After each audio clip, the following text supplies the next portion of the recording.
కొన్ని విషయాల్లో. ఇక్కడ కొన్ని ఏంటంటే ధర్మబద్ధమా, న్యాయబద్ధమా, లేకపోతే మనం ఎటుకెళ్ళిపోతున్నామో అర్థం కాని వైపుకి వెళ్ళిపోతున్నదేమో వ్యవస్థలు అనిపిస్తుంది.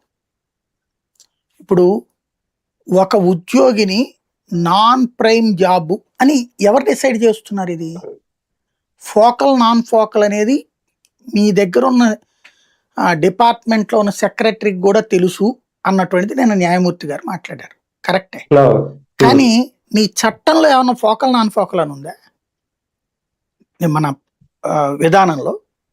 అంటే ఈజీగా అర్థమయ్యే భాషలో చెప్పాలంటే మనము రిపోర్టరు, సబ్ ఎడిటర్ ఉంటారు కదా. సబ్ ఎడిటర్ వేస్ట్ అని రిపోర్టర్ అనుకుంటాడు, నేను రాసిస్తేనే కదా ఆయన రాస్తున్నాడని వీళ్ళు అనుకుంటారు, దిద్దుతాడు అనుకుంటారు. ఆడికి సరిగ్గా రాయడం రాకపోతే మేము దిద్దబట్టినే కదా ఇక్కడ జరుగుతుందని వీళ్ళు అనుకుంటారు. ఇప్పుడు ఒక రిపోర్టర్ని సబ్ ఎడిటర్ గా వేస్తే నాన్ ఫోకల్, రిపోర్టింగ్ ఉద్యోగం చేస్తే ఫోకల్. ఇది సింపుల్ లాజిక్. మనకి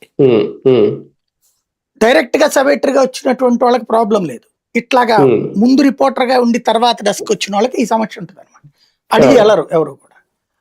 డెస్క్ లో ఉన్న వాళ్ళు రిపోర్టింగ్ రావాలనుకుంటారు కానీ రిపోర్టింగ్ నుంచి డెస్క్ వెళ్ళాలని కోరుకునే వాళ్ళు తక్కువ. ఇక్కడ కూడా